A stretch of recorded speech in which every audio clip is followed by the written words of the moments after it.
যে নিয়ে এই মুহূর্তে জোর চর্চা, মোহাম্মদ সেলিম সিপিএম এর রাজ্য সম্পাদক, তার সঙ্গে হুমায়ুন কবির যিনি নতুন এই যে জনতা উন্নয়ন পার্টির প্রতিষ্ঠাতা, বাবরি মসজিদের পৃষ্ঠপোষক, তার সঙ্গে নাকি বেশ খানিকক্ষণ কথা হয়েছে। আমরা যদি এক্স্যাক্ট সময়টা বলি, মোটামুটি ঘন্টা দেড়েক মতন নাকি কথা হয়েছে। এবারে সেইখানে কথা হয়েছে সিট শেয়ারিং নিয়ে, ভোটে জেতার পরে কি সিচুয়েশন হতে পারে সেই সম্ভাব্য সেই সমস্ত আলোচনাও হয়েছে। এবারে এইখান থেকেই প্রশ্ন উঠছে যে যেটা নিয়ে এতদিন ধরে একটা চর্চা চলছিল, হুমায়ুন কবিরের বক্তব্যগুলো আপনারা শুনুন। হুমায়ুন কবির বারবার বলেছেন যে 31 তারিখ অবধি আমার গেট ওপেন আছে, তারপর আমি গেট বা উইন্ডো ক্লোজ করে দেব।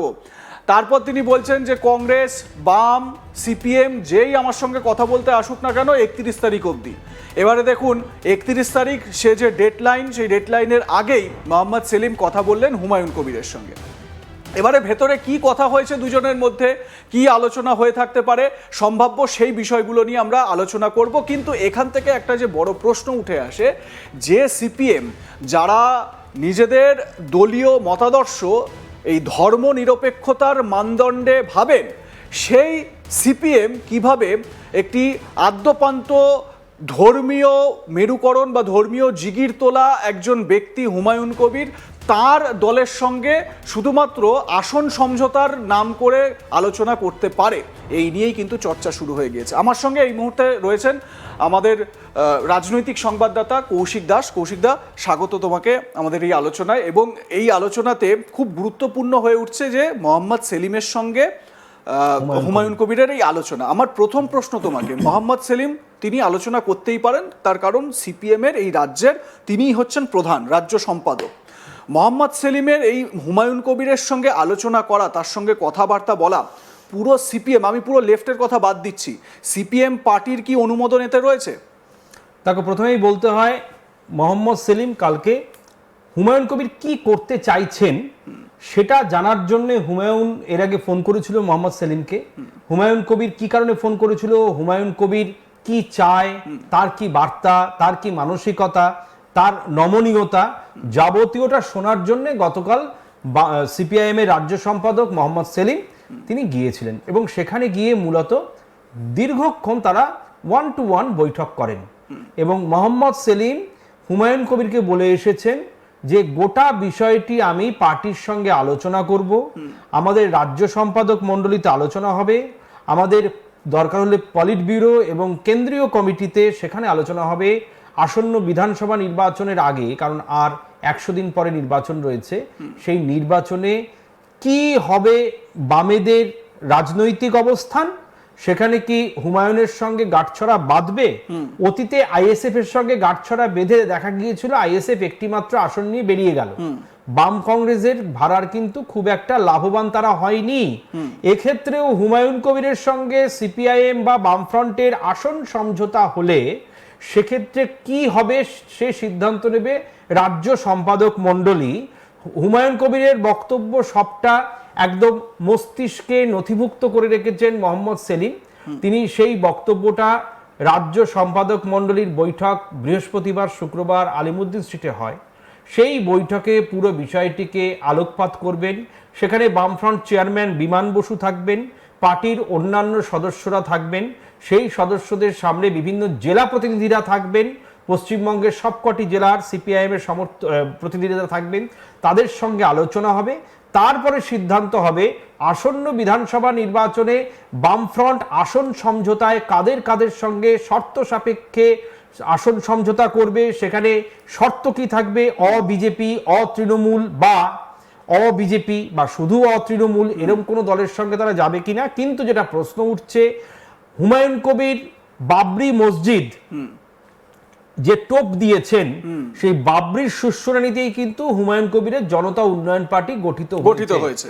সেখান থেকে সিপিএম এর মতো সিপিআইএম এর মতো একটি অসাম্প্রদায়িক দলের হুমায়ুন কবিরের সঙ্গে যাওয়াটা কতটা ঐতিহাসিক এবং কতটা অনুমোদন সাপেক্ষ সেটা কিন্তু নির্ধারিত হবে আগামী দিনের রাজ্য সম্পাদক মণ্ডলীর বৈঠকে। যদিও হুমায়ুন কবিরের দাবি আগামী দিনে তৃণমূলের বিরোধী, তৃণমূলের প্রতি বিক্ষুব্ধ যদি বিজেপিও আসতে চায় তাদের সঙ্গেও আসন সমঝোতা নিয়ে দরজা তার খোলা রয়েছে। বিধানসভা নির্বাচনের সময় তারা নোটিফিকেশন হওয়ার আগেই হুমায়ুন কবির জানিয়েছেন, জানিয়ে দেওয়া হবে তার দল কাদের সঙ্গে হাত ধরবে, কাদের সঙ্গে গাঁটছড়া বাঁধবে। কিন্তু এক্ষেত্রে বলার স্বপন খুব গুরুত্বপূর্ণ একটি বিষয়, গতকাল মোহাম্মদ সেলিম রাজ্য সম্পাদক হিসেবে যে কাজ করেছেন, পার্টির শীর্ষস্থানীয় নেতৃত্ব উত্তর 24 পরগনা, দক্ষিণ 24 পরগনা, কলকাতা, মেদিনীপুর, মালদার বহু সিপিআইএম এর শীর্ষ নেতৃত্ব জেলার, তারা কিন্তু ক্ষুব্ধ বিষয়টি নিয়ে। এক্স্যাক্টলি, আমি এই জায়গাটাতেই আসছিলাম। কারণ হুমায়ুন কবিরের মতো একজন চূড়ান্ত সাম্প্রদায়িক, এটা আমার কথা নয়, এটা বলছে সিপিআইএম এর সেই সমস্ত নেতারা যারা গতকাল হুমায়ুন কবিরের সঙ্গে মোহাম্মদ সেলিমের বৈঠককে ভালোভাবে দেখছেন না, তাদের নাম আমি করছি না, তারা আজ সকালে যখন আমি তাদের সাথে টেলিফোনে কথা বলেছি, তাদের মধ্যে অনেকেই জানিয়েছেন যে এটা কি সেই আইএসএফ এর সঙ্গে জোট করতে যাওয়ার কোনো ভুল সিদ্ধান্ত নয় তো। কারণ অনেক ক্ষেত্রেই এই হুমায়ুন কবির যে নিদান দিতেন মাঝে মাঝে, সেগুলো অনেক সময় সিপিআইএম এর বিরুদ্ধেও গিয়েছিল। সেই কথাগুলোকে কিন্তু মনে করছেন সিপিআইএম এর নেতারা, তাবর বামফ্রন্টের নেতারা, RSP, Forward Bloc, CPI, RCPI, Samajwadi Party থেকে শুরু করে সকলে।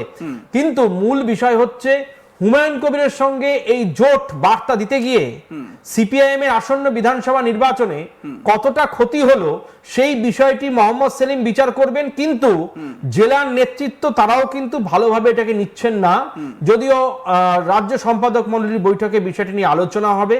এবং যেটা জানা যাচ্ছে, মোহাম্মদ সেলিম গতকাল হুমায়ুন কবিরকে সতর্ক করেছেন যে অতীতে যে ধরনের মন্তব্য আপনি করেছেন সেই মন্তব্য আগামী দিনে আর করবেন না। কিন্তু বামফ্রন্ট বা সিপিএম এর পক্ষ থেকে কিন্তু কোনো রকম আশ্বাস দেওয়া হয়নি হুমায়ুন কবিরকে যে আমরা আসন সমঝোতায় যাব। কারণ এই বিষয়টি কিন্তু কেবল মোহাম্মদ সেলিমের একার পক্ষে সিদ্ধান্ত নেওয়া সম্ভব নয়, কারণ এটি একটি কমিউনিস্ট। না, আমার প্রশ্ন হচ্ছে যে এই আলোচনাটা অবধি গেল কেন?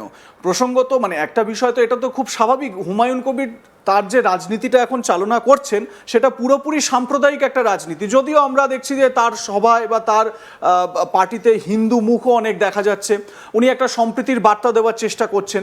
কিন্তু তৎসত্ত্বেও যখনই একজন নেতা তিনি যখন বলছেন যে আমি পশ্চিমবঙ্গের মাটিতেই বাবরি মসজিদ তৈরি করব, ঠিক তখনই কিন্তু তার গায়ে একটা স্ট্যাম্প, একটা সাম্প্রদায়িক স্ট্যাম্প ছেপে যাচ্ছে। ঠিক যেরকম ধর্মীয় স্ট্যাম্প, ঠিক যেরকম বিজেপির গায়ে এই রাম মন্দিরের কেন্দ্র করে, রাম মন্দির ইস্যুকে কেন্দ্র করে হিন্দু উগ্র হিন্দুত্ববাদী একটা স্ট্যাম্প ছেপে গিয়েছে। এবং বিজেপি সেক্ষেত্রে কিন্তু প্রকাশ্যে বলে যে হ্যাঁ আমরা হিন্দুত্বের রাজনীতি করি। এবং ঠিক সেই জায়গাটাই হুমায়ুন কবিরও করছেন যে আমিও মুসলিমের হয়ে কথা বলবো, আমি সবার আগে একজন মানে বিধায়ক বা জনপ্রতিনিধির আগে আমি একজন ধর্মীয় মুসলিম, ধর্মে আমি মুসলিম। তো কোথাও কি সেই জায়গাটাকে মান্যতা দেওয়া হলো না? তুমি যেই নেতৃত্বের কথা বলছো যারা মোহাম্মদ সেলিমের এই সিদ্ধান্তে অখুশি, কোথাও কি সেই জায়গাটাকে মান্যতা দিয়ে দিলেন না মোহাম্মদ সেলিম? একদমই তাই। এবং তুমি খুব ভালোভাবে জানো যে হুমায়ুন কবির সে কিন্তু ভরতপুর, রেজিনগর অর্থাৎ এই সংখ্যালঘু অধ্যুষিত এলাকাটাতে এই জায়গায় তার একটা আলাদা পরিচয় রয়েছে।